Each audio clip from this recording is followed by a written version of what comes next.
తక్షణమే స్వస్థత పొందుకుంది. తక్షణమే ఆమెకు విడుదల జరిగింది. ఆ రక్తస్రావం అనేది ఆగిపోయింది. యేసు ప్రభువారి యొక్క అద్భుత శక్తి ఆ స్త్రీని తాకినప్పుడు ఆమె స్వస్థత పొందుకుంది కదండి. ఇది ఎలా జరిగిందని యేసు ప్రభువారు చెప్తున్నారు, నీ విశ్వాసమే నిన్ను స్వస్థపరిచింది. నేటి దినంలో కూడా యేసుక్రీస్తు ప్రభువారి మాట ఏంటంటే, నీ విశ్వాసమే నిన్ను స్వస్థపరుస్తుంది.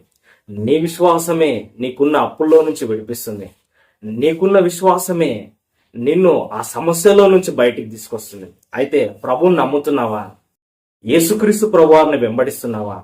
యేసుక్రీస్తు నామంలో ప్రార్థన చేయగలిగితే, మందిరానికి వెళ్ళగలిగితే, ఏమండి నీవు ప్రార్థన చేయగలిగితే, పరిశుద్ధులతో కలిసి నువ్వు కూడుకొనగలిగితే దేవుడు నిన్ను స్వస్థపరచగలడు. యేసయ్యను ఆశ్రయించు.